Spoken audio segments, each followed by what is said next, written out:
Good afternoon, everybody. Thank you for joining our panel today. This panel, what can I say? It's literally about the future of our country, which is our children, as we know. And we are going to be engaging in a battle, for the potential of our children. I really think education is really one of those things that are so central to our country, where we find ourselves, where we would like to find ourselves, the kind of people we would like to say we are as a society. And I think that's informed just by how it is that we take issues of education seriously, and how we provide for our children in order for them to be the best that they can be and be, contributing citizens to this country. So I am one who really loves to find a good quote, just to kind of leave with the audience as we kind of have our discussion and have you kind of reflect on it. It's just kind of a way of framing where I'd like us to really kind of take this conversation, just in terms of making sure that what our speakers here are going to contribute, but also make sure that it actually lands. So as I was doing a bit of research for this panel, I came across this UNESCO quote, and I really think it sums things quite nicely. So it says, "Both individuals and society benefit from the right to education. It's fundamental for human, social, and economic development and a key element to achieving lasting peace and sustainable development. It's a powerful tool in developing the full potential of everyone and ensuring human dignity, in promoting individual and collective well-being. It's an empowerment right. It lifts marginalized groups out of poverty. It's an indispensable means of realizing other rights. It contributes to the full development of the human personality." So let that percolate while we have our discussion. So with me today, I have three impressive advocates for the rights of children to education and their well-being. We've got Kentse Radebe, who is the Deputy CEO of the DGMI Trust. We've got Grace Matlhape, who is the CEO of SmartStart. And we've got Rachel Kolisi, who is the co-founder of the Kolisi Foundation. So what I quite enjoyed, as I was kind of also again, trying to put my thinking and my discussion points together about my panelists, is that there's a thread that kind of runs through the work that you do, and that is all of you subscribe to this ethos that collaboration, is key, to realizing the true potential of children. And I love that because, it's one of those things that it takes community in order for us to be able to realize the kind of society that we want to be in. Having said that, I'm going to pose my first question to you, Grace. And it really is around ECD, which, as we know, has been in the spotlight quite a lot recently, not least of all because of the Bella Act and where we find ourselves. But also ECD at this point has kind of gotten to a formalization, right? Where before it was kind of an informal kind of arrangement, but as a result of it being incorporated into a basic education system, it's actually now gotten to a point where there's an understanding that there's a value there in the formalization of early childhood education as a grounding factor, for children's development within the education system and the importance around that. But what's worrying is that there's about 66%, if the stat is correct that I've got here, 66% of children in poor households don't have access to this. So then it seems to me it's going to be a bit of a stiff climb, to kind of close that gap. So I just wanted to get your thoughts around that, Grace, and the work that you do. What would you say, would be sort of the imperatives that we would need to undertake to get there? Yeah. Thank you so much. Good afternoon. It's such a pleasure to be here. Having sat through some of the conversations this morning and all of the things that were surfaced, this is really what this is about. In the end, if we are serious about focusing on the future rather than the past and the present. Education and early education is the best opportunity we have to actually make sure that we do something about the children's future.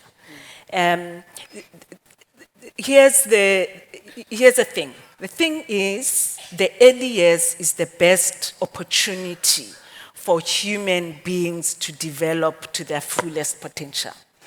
The first 5 years is when the 90% of the brain is forming. There's literally millions of neural connections that happen in the first 5 years. That means that you have this hyperactivity in the brain growing, developing, readying itself for lifetime success. Unfortunately, what happens in the brain is that those neural connections that we don't use, they atrophy, they shrivel, and will underdevelop. That means if we want the most out of every human being that makes it into the world, we have to take seriously those first 5 years as an investment for human capital development. In South Africa, children are born unequal. Parents, when mothers are pregnant, they don't have equal access to antenatal care and services, so they are already on a back foot. But actually, they grow more and more unequal, and we will have unequal education outcomes. Early education is one of the most powerful opportunities for us to correct that. And you're right, out of 1.3 million children between the ages of 3 and 5, let alone 0 to 3, 0 to 2, 3 and 5, 66% of those excluded from early education are from the poorest households. And so we're going to find ourselves in a situation where when we announce matric results, we announce them by quintiles because you can't compare quintile 1 and quintile 5. It feels unfair. However, they are going to live in the same country, on the same universe, and that inequality will live with them. In South Africa, in the last few years, early childhood care and education was moved as a mandate from social development to education. That was a good move because that's acknowledging that there are real education opportunities in the early years. However, the entire early education sector is held together by civil society in South Africa. In order for it to succeed, it has to be supported with policies that make sense. It has to acknowledge and see children in their contexts. It's got to be based on real interest in a child developing, rather than a mechanism of compliance management that's not always contextually relevant. So to answer your question, we have to change our minds completely about what matters in education. The investment in early education is about, at most, 5%, government budget for early education. It's about 5% of the entire basic education budget, and yet your best returns are in the first 5 years.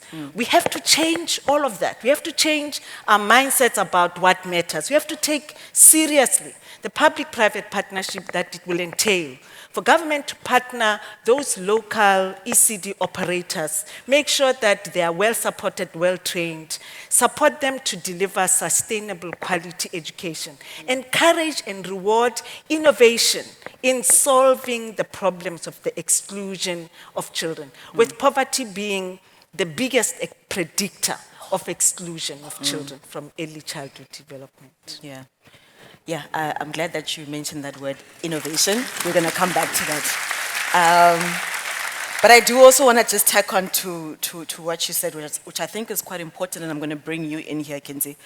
And this is this issue of investing in early childhood development is investing in a lifetime of success, right?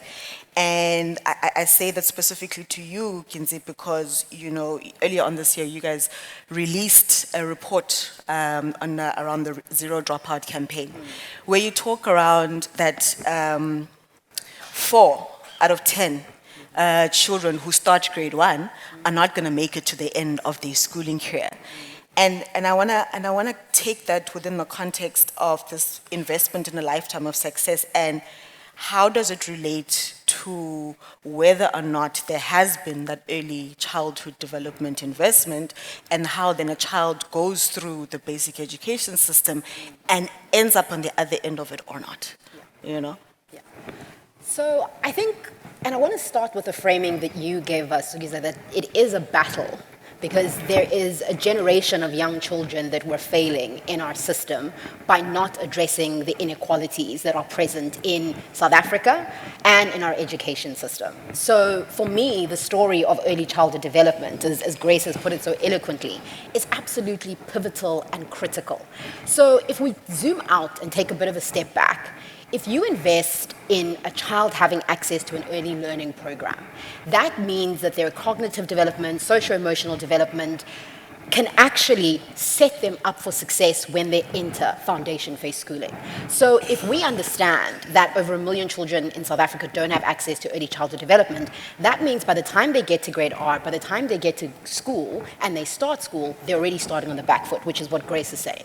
But I think what's important is then to follow that thread. So what happens when that child is in grade 1 and they're having to do the basics and they aren't able to read? They aren't able to read for meaning. They aren't able to read a full sentence. We know that the relationship between literacy and numeracy is strong. So that means that the basic foundations that set you up to be able to maneuver in the schooling system are actually weakened, which is why we then see that we have such a high rate of children that actually can't read for meaning by the time they get to grade 3. The reason why that's critical is that once you then move on to grade 7, grade 9, matric, you're actually getting children in the system who actually can't cope with the materials or the content that they are actually required to be coping at. So I think the piece around why investment is absolutely critical is that if we have children that are set up for success right at the beginning, how they then enter the schooling system is absolutely much better. So at DGMT, we invest in foundation phase interventions for literacy and numeracy, the work that Zero Dropout is doing, and some of the interventions around what do we do in our schools and in our communities to ensure that children are able to succeed in school. What we recognize in a significant majority of those investments, to Grace's point, is that the return on investment or the bang for your buck that you're getting is much lower when I'm intervening in grade 9, when I'm intervening in matric. And I think for me, the fundamental story that is critical is that the generational cycle that we end up creating. So young people who drop out of school, who don't complete matric, are less likely to pursue higher education and training or any other tertiary opportunities that are presented in our context in South Africa, which means that they're more likely to be unemployed. So for a young person, when they are the most productive in their lifetime, they are unable to contribute to their household, in their communities, and I think that's the tragedy, and that's the cycle that we have to break. So when we talk about breaking the intergenerational cycle of poverty, we're talking about why it's important to invest in ECD, but also we still invest in other areas, but we recognize that the return on investment isn't as high. Yeah, I mean, this point around this intergenerational being locked into the cycle of poverty and how we actually break that. I do also want to, talk about this issue of, which I think Grace also touched on it a little bit, is that part of also investing in early childhood development is this issue of ensuring that children have access to the adequate nutrition that they need in order for them to be developmentally sound, to participate in an education system, to participate in an economic system thereafter, and what are the investments around that, when we are facing a situation in our country where a large percentage, of our population is food insecure. So they don't have access to that kind of nutrition. And I'm not sure that sometimes that connection is actually made, right? Because then when we talk about stunting as a result of that, the first thing that probably people think about is, well, it's going to be a physical stunting. But there's also a part of it that is a mental stunting, right? If you're not able to take in, the information that you're getting at school in order for you to, create the knowledge basis for you to be able to go through the system and then go out and be a productive citizen, what chance do you actually have? And, therein again becomes this being locked into this generational cycle, of poverty. And I want to bring you in here, Rachel, because I think, the point that you also kind of come in from is one of those, I'd like to say, under-recognized kind of toolkits, I would say, in terms of how it is that children, become fully fledged, people being able to go out into the world and living their best lives, for lack of a better phrase. And I like this play that you guys do in terms of using sports. And also, investing again in food and ensuring children have the necessary nutrition in order for them to be able to be the future that we're all looking to. But speak to us about what you've seen in terms of the impact that you guys have been doing as the Kolisi Foundation and how you've seen children grow and develop and thrive. Yeah, so I think what's interesting is there's been some really phenomenal statistics, I think, raised by both of these ladies that I think are really important to acknowledge and really help contribute to the conversation.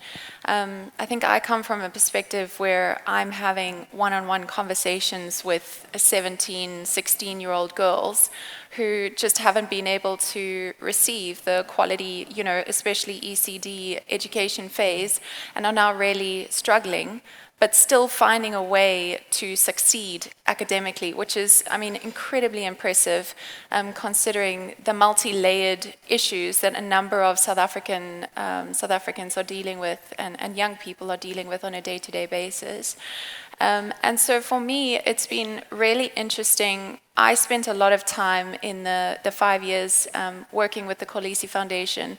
I spent a lot of time listening and learning and understanding very much from a community level and from people themselves, along with a lot of research that was happening along the side and data collection and statistics. And we kind of actually addressed it from a two-point view. We supported a lot of after-school support, so a lot of tutoring support for some older children specifically, and then a lot of ECD support as well, to your point, Grace, around the importance of a child's brain development and the nutrition that goes along with that, which was incredibly important. So all of the schools that we were supporting and working with, we implemented a very strong nutrition program into all of those schools. And of course, if a child is using a lot more energy, then they're needing a lot more energy coming in. And I think something which maybe hasn't been raised yet is also just the effect that trauma has on a child's brain, especially at a very young age, and how that affects their ability to learn and function as human beings. So we focused on gender-based violence, food security, and sport and education. And really learned a lot in the first 5 years of the work. And I, going back to where we all started, was that point of collaboration. There are so many phenomenal organizations. You touched on the money that the government has set aside for ECD-specific funding. And I just feel that there's still such a massive divide between government and the nonprofit sector. And I really think that if there were bridges that were built between the two, that we would be able to be doing and servicing a lot more South Africans in a very high, impactful and high quality way. I think sometimes nonprofits are, unless you're a significantly large one and working at scale, a lot of these grassroots level organizations especially are undermined and undervalued for the contribution that they are giving to South Africa. And so my dream would be to see the government and the non-profit sector working a lot closer together, because then I really do think we'll see massive impact happening at scale.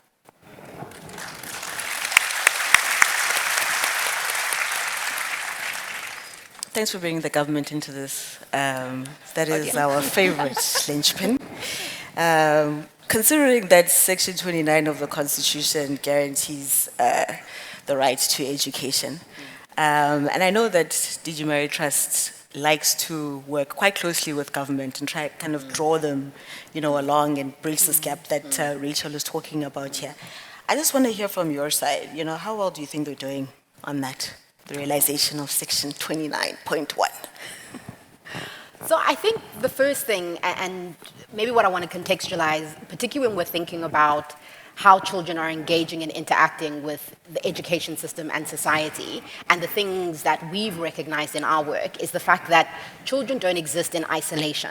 So oftentimes when we're talking about interventions or programs, whether it's being delivered by government or civil society, we're often thinking about the different roles of government as operating in silos. And I think one of the greatest challenges in the work that we're trying to do and the gap that we're trying to close is to say, but actually where's the coordination here? Because when children are born and when they're moving through society, whether they're engaging with Home Affairs, National Department of Health, Department of Basic Education, often they are jumping through multiple hoops. And we're seeing this, for example, through the child support grant, where there have been so many bureaucratic hurdles that mothers and caregivers are facing in accessing the child support grant because of challenges that are presented with Department of Home Affairs as well as National Department of Health. And I think what needs to change and what we're seeing shifting, particularly in the work that Grace was referencing in early childhood development, is more coordination. So it's that recognition of what are the different levers that we need to pull on to ensure that all of the significant players and stakeholders that are impacting the lives of children are showing up when they are needed. And I think that's critical. What's been really interesting and important to observe in the ECD sector has been what we call the social compact for ECD. And I think that's been a recognition both by government and civil society that we can't do this alone. I think you were saying earlier that the challenge is so massive that in order to make sure that we're reaching each and every single child in South Africa and ensuring that they have access to quality education, it's going to take collaboration from both parties. So I think from an education perspective, there's still a heck of a lot of work that needs to happen. But I think if we're strategic and tactical about where that coordination and collaboration happens, we can get a little bit closer to reaching the objectives that we've set out to do. But I think when we talk about collaboration and coordination, we sometimes miss out the difficult work that it takes to do that. A lot of that work is relational. A lot of that work is thinking about the entire system and how it operates. So I think there's still a lot of work that needs to be done, but we certainly are moving in the right direction. And we need to be able to have the honest and difficult conversations when we don't get it right. Thanks, Kentse. So, Grace, what are these levers and these tactics that we should be employing in order to get our children to where they need to be? But also, I do also, in part of this coordination, I don't want to leave the parents behind. What is the parents' role? Because surely it doesn't end at dropping your kid off at the ECD center and then that's it. What becomes that kind of role as part of this, arsenal, of tactics? Yeah, absolutely. I'm glad you're bringing parents into it because the social compact that both Rachel and Kentse are referencing has got to start with parents. Parents are just simply a child's first educator. In the early years, we know that 3 things create the magic: love, play, and talk. And the first love and sort of embracing of a human being comes from their parents. That is why, I guess, the point you were making about early trauma, particularly trauma that separates children from their parents, it's such an important thing to bring into the conversation. So I'd say to take seriously the social compact that we're talking about, one of the risks of early childhood care and education being under the Department of Education is seeing the early years ECDS schooling schoolifying the early years. That's just about the one way of just taking away the guts and the love and joy of early childhood, with great respect to teachers who are already working in really hard circumstances. So if we center the parent of the child, appreciating the value of love and talk in the child's life as the foundation of a social compact for early education, I think that's the first strong start. There are a few other levers, I guess, that are within our disposal. One of the things that make parents such an important part of early childhood education is really, I think earlier there was a conversation here on the stage about identity.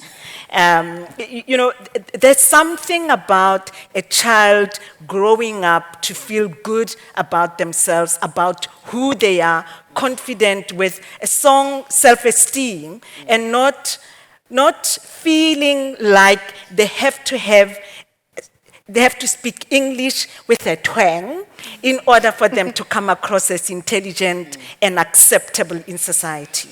We lose it in the early years when children are educated away from their communities.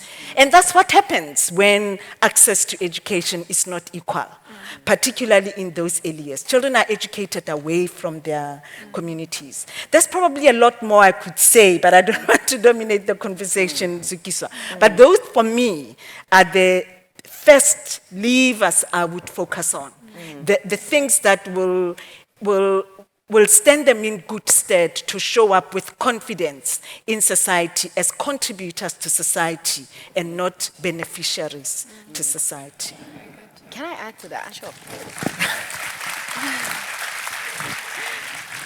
I wanted to double tap on what Grace is saying, because I think what we see in a lot of the programs that we work with, so we work in ECD, but we also work in schools and communities, and that golden thread that I was talking about caregivers, is absolutely foundational and critical. And what we see is if you can have parents being active in their early learning program, whether they're showing up, dropping off their kid, whether they're participating in the food gardening program, they know what's happening in their child's life. It makes it much easier when that child is struggling to read for that parent to then get involved in a reading program that's happening in their local community. For that parent to be involved in what's happening in their child's school, to know what's happening with the SGB, to know, oh, my child has homework, this is what they should be doing when they come home at school. And I think that piece of what happens in the home is absolutely critical. But I think we have to acknowledge the challenges that caregivers in a South African context face, with the high unemployment rate, where we have such high levels of teenage pregnancy. So a lot of mothers are young mothers. They might not necessarily feel supported. A majority of households in South Africa are households headed by women. So a majority of children, or 1 in 3, are growing up in households where both parents aren't present. These are significant strains that we have to take into context, particularly when we're thinking about how then do we change the trajectory of children in South Africa and the role that caregivers play and how we can support them. Yeah, I want to bring Rachel into this, because you kind of touched on this as well, right? Around this issue of teen pregnancies and, child trauma and how that kind of plays out. And, I just want to hear from your side, what are the things that, you've picked up in the kinds of interventions that you've been able to do that have been successful in this regard that Kentse is referring to as well? Yeah. I also just want to touch on something that Grace said as well, talking about children's identity. And I think as South Africans, we've got this idea that scholarships and bursaries, especially at a school level for children, are solutions. And I think 100% in one way, shape and form they are. But I don't know that there's enough acknowledgement to the trauma that brings a child, removing them from their home, from their communities, from a language that they are primarily speaking in their communities, and going into, Model C schools, private schools at some stage, with the hopes often that they are going to thrive and succeed, often in sporting programs. And I think the intervention at a school level is not there enough to support these students, that they are then successful if they're not able to be successful in a sporting code, for instance. So I think there's a lot of children, and I haven't even seen statistics on this, but I think there's a lot of children that are coming through school systems that are originally brought in on sporting scholarships, and not actually making it at a sporting level or a high level, and not able to be employable after school because the education has not been kind of picked up and facilitated during that process.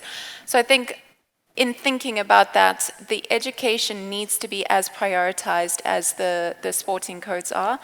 And then to go back to your question, just around, teenage pregnancies and how that is affecting young children, gender-based violence. I mean, the statistics, we've got 150 women on a daily basis reporting rape in this country, and those are just the ones that are reporting rape in South Africa. I mean, every single day we are switching on our phones, reading media about another child has died, another woman has been abused.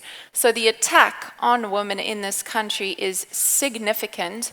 And I mean, we can go into a whole nother conversation about this, but a mother's well-being and how that impacts your child's ability to thrive as an adult and to thrive at an education level is so critically important. I just had a meeting earlier today with someone about the impact of your child's emotional well-being while you are pregnant, and how important it is for a mom to be in a state where she is not being traumatized, certainly not being abused, but is a really good state during her pregnancy. I mean, in South Africa for 9 months straight, that's almost unheard of, unfortunately. And so I really think that as an area to really be supporting children, gender-based violence has to be a conversation in there as well. And I just think as a country, we are far from doing enough and addressing it as critically as it should be addressed. Absolutely. Thanks, Rachel. I feel like this clock is rigged because it says we're out of time. Oh, goodness. But I'm going to abuse my position to at least take one audience question. I think it's only fair. And I'll give you 30 seconds each for you to give a bite at an answer to this audience question. So the question is, how could educators help bridge the gap for students and empower them to succeed within a socio-political and educational system that has ultimately failed them? 30 seconds each. Kentse. So the one thing that I would say is, quoting one of our programs at DGMT, Teachers Can, is about how teachers are role models and mentors and can be the magic for children. Sometimes that's all a child needs, is to have an adult in their life who shows up for them, who is present, who believes in them, who sees their potential. So I think from what educators can do is to show up and to show children a different way of being so that they can actually, number one, see themselves differently, but also show up in their schooling life differently. Thanks, Kentse. Yeah. Grace? There's nearly nothing else to add to that. Because in the end, that's the magic. For many children, that's very strong evidence of the role coaches play. That's because just one adult in a child's life can help them see themselves in a different light and create hope and a sense of opportunity for them. Acknowledging that they're already working in really constrained environments. Yeah, absolutely. Rachel? It's going to be very hard to add on to that, but maybe just, I mean, you've touched on one adult, I couldn't agree more. It's not always going to be the parent, but as a parent, nobody knows your child better than you do. And so if you see that maybe academically in the traditional academic way is not always working out for your child and there's some other avenues to explore, then I think explore that sooner rather than later. But yeah, it's been well answered. Thank you so much for that.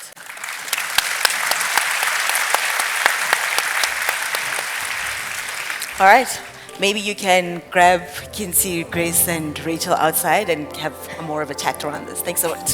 Thank you.